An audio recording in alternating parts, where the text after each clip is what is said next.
March 24, 1944. Stalag Luft III camp in Sagen.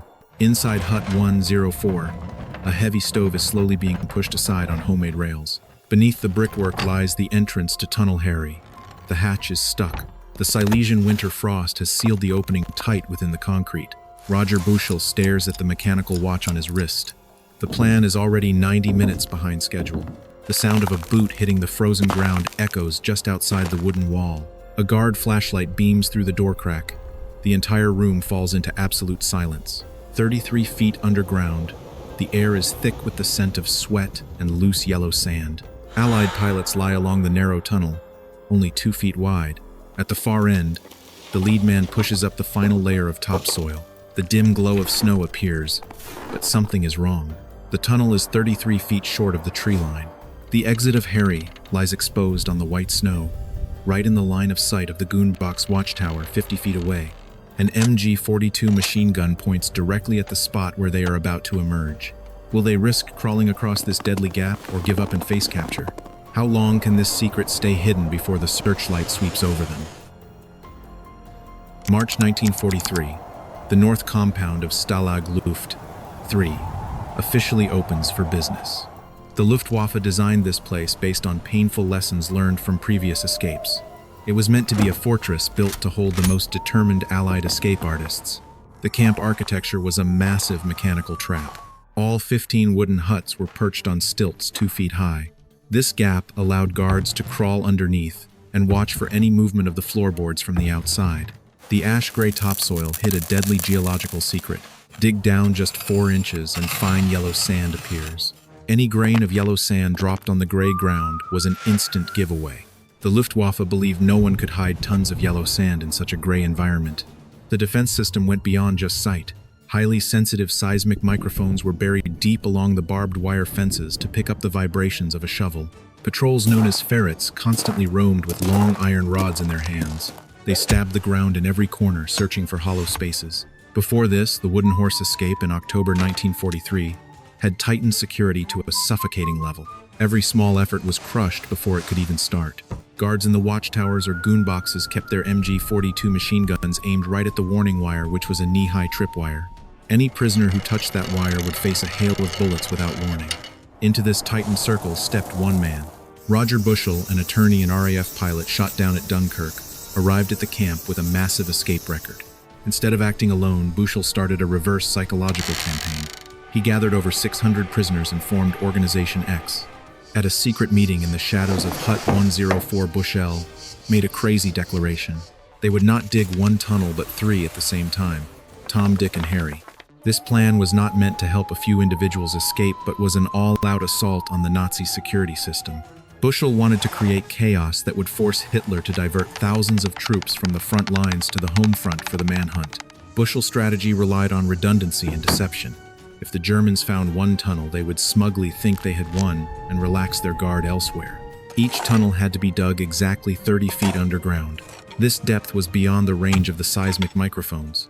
600 men began operating like a military production line.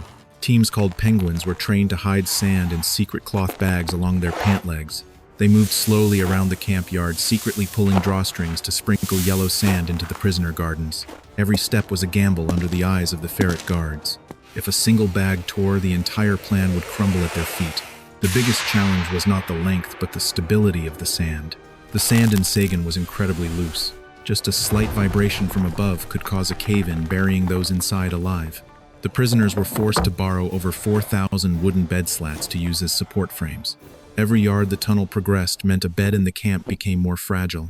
To make up for it, they sharpened Klim milk tin lids into digging tools and connected them into air pipes. The shortage of supplies became obvious as daily property inspections took place. German soldiers began counting every nail and every piece of wood. The control system was slowly shrinking the living space of Organization X, pushing them to act faster or get caught. During the stalemate, Bushell discovered a small flaw in the camp design. Stoves in the huts were placed on thick concrete slabs to prevent tunneling from below. However, in Hut 104, the stove sat near a brick wall where a section of tile could be removed and replaced with a movable concrete tray. This was the starting point for Harry. An entrance, right under the noses of the guards, was kept burning hot to keep anyone from coming close to check it. prisoners used thick blankets to muffle the sound of the first pickaxe strikes through the brick layer. Above the stove, smoke still billowed out, hiding the figures vanishing into the earth. Late in 1943, a major event occurred.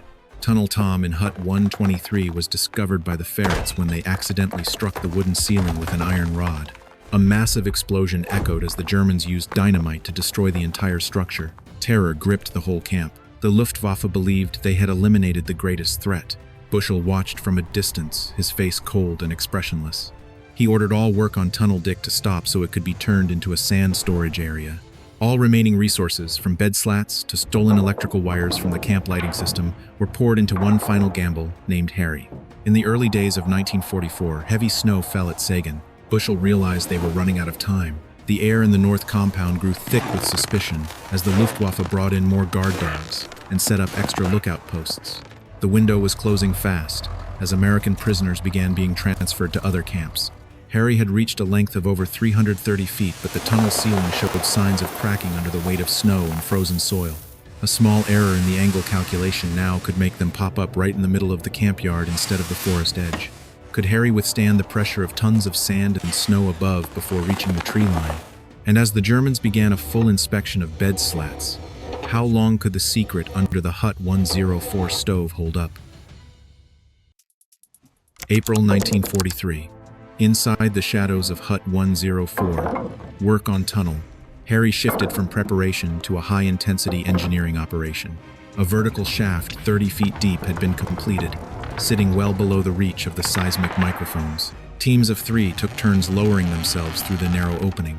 The space below was only 2 feet wide, surrounded by loose yellow sand just waiting to collapse. The first pickaxe strikes were made in absolute silence. Any strong vibration could be picked up by the guards above. The countdown for every shift began. The weight of tons of earth above pressed down on every breath of the diggers. Ventilation became a life-or-death issue as Tunnel Harry stretched further from the main shaft. Jens Müller, a Norwegian pilot, built a manual air pump out of wood and old kit bag fabric. This system moved air through pipes made from Klim milk tins joined together with candle wax and torn blankets. One man had to pump continuously like a rower for 12 hours every day. If the pump stopped for even 5 minutes, oxygen levels would drop to dangerous levels, causing immediate fainting. The soft hiss of air moving through the milk tin pipes was the only sound sustaining life underground. A small mistake in connecting the pipes would make all previous efforts worthless. To speed up the work, a wooden rail system was installed along the length of the tunnel. Small trolleys running on wooden rollers, pulled by ropes made from bed sheets, handled the job of moving sand back to the main shaft. The prisoners named the rest stops Piccadilly Circus and Leicester Square. Here, the tunnel was widened into small chambers so the trolleys could pass each other. The pace of the rope pulling had to be perfectly coordinated between the digger at the front and the collector at the back. A broken rope or a jammed wheel would create a metallic clanking sound loud enough to alert the German seismic microphones. Every yard forward was a battle of wits against the sound sensors. The first disaster struck in mid-May. Wally Floody, the lead architect of the project, was leading a digging team at the 100-foot mark when a mass of loose sand suddenly gave way. In an instant, Floody was buried under fine yellow sand. The already tight space was completely sealed. The teammates behind could only see his feet struggling before he disappeared. They had to dig with their bare hands in a state of total panic. There was no room to back up and no extra oxygen. Floody was pulled out by his heels with only seconds of breath left. It was a grim warning from the Sagan soil that yellow sand never forgives a single mistake. The size of Harry grew in proportion to the amount of waste sand. The Penguin team had now grown to over 200 men, working non-stop to get rid of 200 tons of sand. Each man carried 2 long cloth bags hidden in his pant legs, holding about 22 pounds of sand per trip. They moved around the camp yard like zombies, secretly pulling drawstrings in their pockets to dump sand into vegetable patches. However, the weather began to change. As summer passed, the gray topsoil started to dry out, making the yellow sand more obvious under the sun. Guards began noticing strange color patches in the gardens. The attention of the Luftwaffe was focused on Hut 104 more than ever before. The first real sign of danger appeared on September 8, 1943. During a routine check of Hut 123, a group of ferret guards accidentally found the entrance to Tunnel Tom. A massive blast from German explosives destroyed the tunnel shortly after.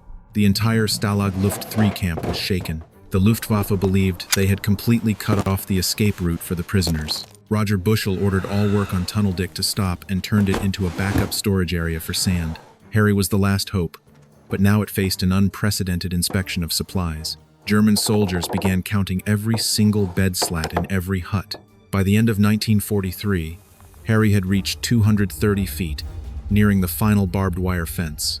But a technical report from the survey team showed a serious error. Because they were stealing electricity from the camp lighting system to light the tunnel, the magnetic field had thrown off the compass needle.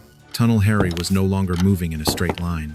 It was starting to curve toward the watchtower. If not fixed immediately, the exit of Harry would be right under the machine guns instead of the woods. Time was running out as the Germans began installing new seismic microphones along the northern fence. Could the digging team adjust the direction of Harry in the dark without collapsing the rotting wooden structure? And once the new microphones were turned on, would Harry be deep enough to keep the final secrets of Organization X? February 20th, 1944. Stalag Luft III is running dangerously low on basic supplies. More than 4,000 bed slats have vanished into the ground to build the support frames for Tunnel Harry. The bunk beds are now just rickety wooden shells, threatening to collapse at any moment under the weight of sleeping prisoners. 1,699 blankets and 3,424 towels have been used for soundproofing and air ducts for the milk tin ventilation system. The wood supply is completely cut off as the Germans begin counting every scrap of kindling in the camp. Physical pressure weighs heavy on the wooden huts, while Harry has stretched over 330 feet but still has not reached a safe exit point. Organization X begins a massive bribery campaign to make up for the shortages. Chocolate, coffee, and cigarettes from Red Cross packages are used as currency to trade for silk maps, ink, and pencils from corruptible German guards. A young guard named Werner becomes a key link, providing stamps and information on shift rotations. However, every item smuggled in is a new trail of evidence. Forged documents for over 200 men must be finished in total secrecy within dark rooms. The more people involved, the higher the risk of a leak. Ferret intelligence networks begin to notice unusual movements in the black market trade in the North Compound. Colonel Friedrich Wilhelm von Lindiner Wildau, the camp commander, feels an invisible tension growing. Surprise inspections jump from once to 3 times a week. Guards start using longer, sharpened iron rods to stab deep into the ground at suspicious spots around the stoves. The Luftwaffe does not need to know exactly where the tunnel is. They just need proof of a large-scale supply loss to shut down the entire camp and move prisoners elsewhere. The prisoners' breathing room shrinks with every yard of earth the ferrets plow through each day. The presence of guard dogs at the northern fence becomes more frequent. The work pace inside Tunnel Harry is forced into absolute silence. Digging teams must stop every 15 minutes to listen for movement above through the air pipes. A thick network of stooges is set up along the paths between the huts. A simple signal like folding a newspaper or dropping a bucket can make everyone in Harry hold their breath in the dark for hours. The distance between the digger and the guard on the surface is only 30 feet of earth. Every pickaxe strike against stone now carries the sound of a death sentence if the new seismic microphones catch the vibration. March 4th, 1944. A digging record is set, with 14 loads of sand moved in a single day. But right at the peak, a sharp crack echoes from the ceiling of Harry. A wooden beam made of bed slats snaps under the pressure of melting snow and damp soil. The entire digging team freezes face down. For the next 120 seconds, no one dares move or breathe.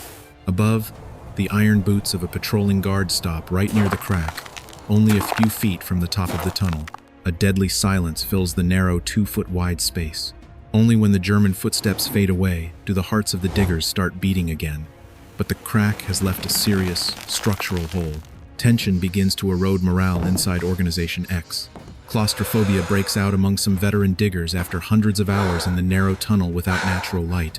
Glances linger longer and words become fewer, replaced by doubt about a teammate's ability to hold up under torture if captured.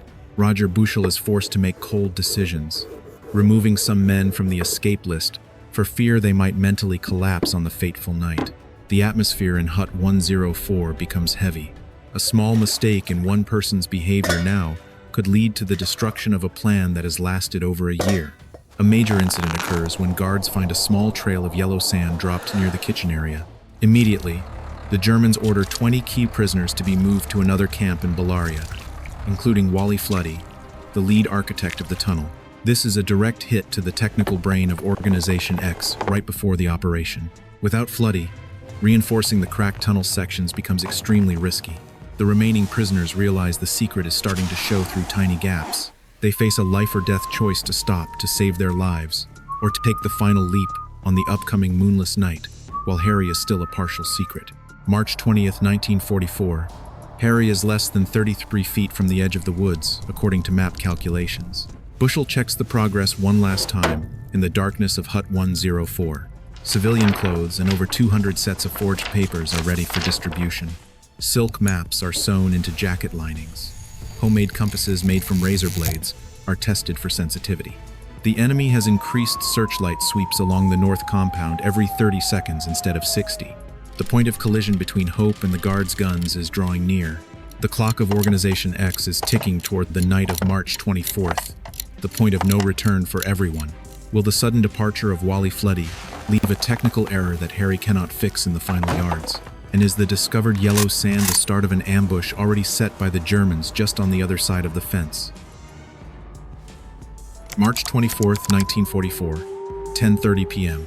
Inside Hut 104, a thick darkness surrounds 87 men holding their breath. Roger Bushell gives the order to begin. The entrance to tunnel Harry under the stove has opened. The lead man, Johnny Bull, crawls along the 335-foot tunnel in absolute silence. The friction of clothing against the wooden shoring sounds dry and sharp. Behind him, the others lie on wooden trolleys, pulled by bedsheet ropes through Piccadilly Circus and Leicester Square stations. At the end of the tunnel, Johnny Bull uses a short shovel to break through the final layer of topsoil. Snow falls onto his face. Cold wind rushes into the tunnel, but when he looks up, his heart nearly stops. The exit is not in the woods. It lies on the open snow, 33 feet from the tree line, and only 50 feet from the Goonbox watchtower. This 33-foot error is a hanging death sentence. A German guard stands on the tower, his MG-42 machine gun pointed straight this way. Johnny Bull lies still in the snow for 5 minutes. He does not move. He does not blink. Snow begins to cover his body in white. When the guard turns his head toward the west, Johnny Bull pulls the communication rope hard 3 times. That is the signal for trouble, but continue. A rope coordination system is immediately set up between the woods and the tunnel exit. The original plan of 1 person per minute is completely ruined. Now they must wait for the guard to turn away and for the searchlight to pass before signaling the next man to crawl out. The speed drops to 10 people per hour. Midnight. A siren tears through the quiet air of Sagan. Allied air forces are bombing Berlin 100 miles away. Immediately, the entire Stalag Luft III camp is cut off from power for an air raid blackout. Tunnel Harry plunges into total darkness. The stolen electric lights flicker out. In the narrow 2-foot wide space, dozens of men trapped between stations fall into a state of mechanical panic. Oxygen begins to run out as the Klim-Tin air pump weakens in the dark. The smell of grease from homemade lamps becomes a thick burn. No one can see the person in front of them. They can only move by holding onto each other's heels. A man in front stops. The group behind piles up, and the muffled sound of wooden trolleys clashing echoes right under the feet of the guards. Inside Hut 104, the pressure becomes suffocating. Over 60 men are still waiting for their turn to go down the shaft. The sound of German boots patrolling the wooden floor echoes right over their heads. Every time a small noise comes from the tunnel, those above must fake a cough or sing loudly to drown out the sound. Roger Bushell stands at the tunnel shaft, his face cold in the dim light of a grease lamp. He knows the clock is ticking toward the morning roll call. 2 a.m. The power is restored. The blackout ends. The line of men begins moving again, but 2 precious hours have been stolen. They are forced to speed up despite the risk. Wooden trolleys rumble along the rails, and yellow sand dust fills the cramped space. 3:30 a.m. Bram van der Stok from the Netherlands emerges from the tunnel. He crawls quickly across the open snow, following the rope signal, and vanishes into the darkness of the pine forest. Behind him, 2 Norwegian pilots, Per Bergsland and Jens Müller, also make it out successfully. However, a small cave-in near Leicester Square Station stops everything for 15 minutes. A bed slat snaps, and sand pours onto the shoulders of a Czech prisoner. Others have to use their bare hands to push the sand away, pressing themselves against the tunnel walls to create a path. The men escaping now do not have time to adjust their clothes. They run straight into the woods with yellow sand still clinging to their fake civilian suits. 4:55 a.m. Dawn begins to glow on the eastern horizon. The pressure of the new daylight is the greatest enemy now. At the edge of the woods, Johnny Bull sees a German guard patrolling an unusual route. Instead of walking along the fence, the guard veers toward the exit of Harry for a bathroom break. At that moment, Person 77 is starting to poke his head out of the ground. An emergency rope signal is sent, but it is too late. The prisoner has just stepped out of the hole and finds himself face to face with the guard. A second of deadly silence. The German soldier is stunned for a moment. Then he screams in terror and draws his rifle. At the tunnel exit, the alarm shots ring out. The MG-42 on the Goonbox watchtower starts firing into the woods. Searchlights from all sides sweep frantically toward the location of Harry. Inside Hut 104, those who did not make it down the shaft begin burning thousands of forged documents and silk maps in the stove. Smoke billows out in the middle of the chaos. 76 men have escaped into the forest, but hundreds of others are still trapped in the tunnel and in the wooden hut. German soldiers storm into Hut 104 with bayonets drawn. Roger Bushell looks out the window, knowing that the attack on the German rear has officially begun. But the price to pay is now beyond his control. 76 men are scattering across Germany in 14-degree Fahrenheit cold. How many will survive the dense manhunt of the Gestapo? And when Hitler hears the news of this greatest insult in Luftwaffe history, how cruelly will his rage fall upon those who were caught? March 25th, 1944, 6 a.m. Stalag Luft III is swept up in a mechanical fury. Sirens scream continuously. Commandant von Lindiner stands frozen before the steaming mouth of Tunnel Harry. 76 men have vanished. An emergency roll call is held under the aim of machine guns. German soldiers scour every inch of the wooden huts. In Hut 104, the ashes of thousands of forged documents are still hot in the stove. Underground, guard Charlie Pills is trapped in the darkness of Tunnel Harry, crying out for help until he is pulled up by the very prisoners he was meant to keep from escaping. The game is over, but the hunt has just begun. The Sagan order is issued immediately from Berchtesgaden. Hitler falls into a state of extreme rage when he learns the escape has paralyzed the German transportation and internal security systems. He orders his men to shoot them all. After arguments over international law, the number is settled. 50 men. Heinrich Himmler personally oversees the death list. On every road leading to Berlin, the Gestapo sets up heavy checkpoints.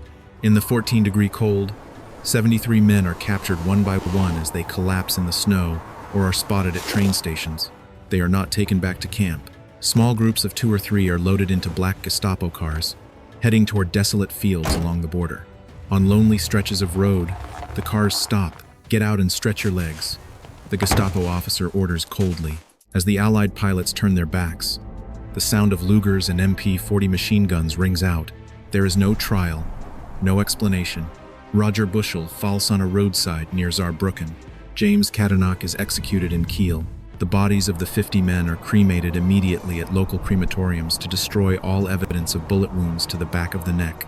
The Germans claim they were shot while trying to escape again. This stands as one of the most brutal war crimes against the Allied air forces. April 1944. Ceramic urns containing ashes begin to be sent back to Stalag Luft III. 50 urns sit quietly in the camp office like a chilling warning. The remaining prisoners stand frozen as they see the names of their friends on the porcelain labels. A silence covers the north compound heavier than any chains. They do not break. In secret, they begin building a memorial right inside the camp, using the very materials left over from Tunnel Harry. A backup tunnel named George begins to be dug beneath the camp theater, not for escape, but for shelter if the Germans try to massacre everyone as the war ends. In that darkness, 3 lonely lights appear. Per Bergsland and Jens Müller reached Gothenburg by hiding in the anchor room of a Swedish ship. Bram van der Stok, after a solo journey through the Netherlands, Belgium, and France, climbed over the Pyrenees to reach Spain. These 3 are the only ones to successfully complete a home run. They are the only living witnesses to bring the story of Organization X back to the free world. In London, the British government vows to hunt down the killers to the ends of the earth. The files on the 50 murdered officers are moved to a special RAF War Crimes Investigation Unit. 1945. The war ends. Lieutenant Colonel Wilfred Bowes and Major Frank McKenna of the SIB begin a 3-year manhunt. They searched through the ruins of Germany, tracking down every Gestapo name based on scraps of paper and witness testimony. The killers had changed their identities, hiding in refugee camps, but justice does not give up. In 1947, in Hamburg, 18 Nazi officials are brought to trial. 13 men walk to the gallows. The shots in the dark from 1944 finally have an answer in the sound of ropes tightening in the cold wind. Today, at the old garrison cemetery in Poznan, Poland, 48 pilots of the Great Escape lie side by side under white stone markers. Stalag Luft III is now just cracked concrete foundations covered by the pine forest. In 2011, archaeologists dug up Tunnel George and found the ventilation pipes made from Klim milk tins still intact. They are the final physical trace of a spirit that was never broken. The escape did not end in a glorious victory, but in a cold echo of the price of freedom.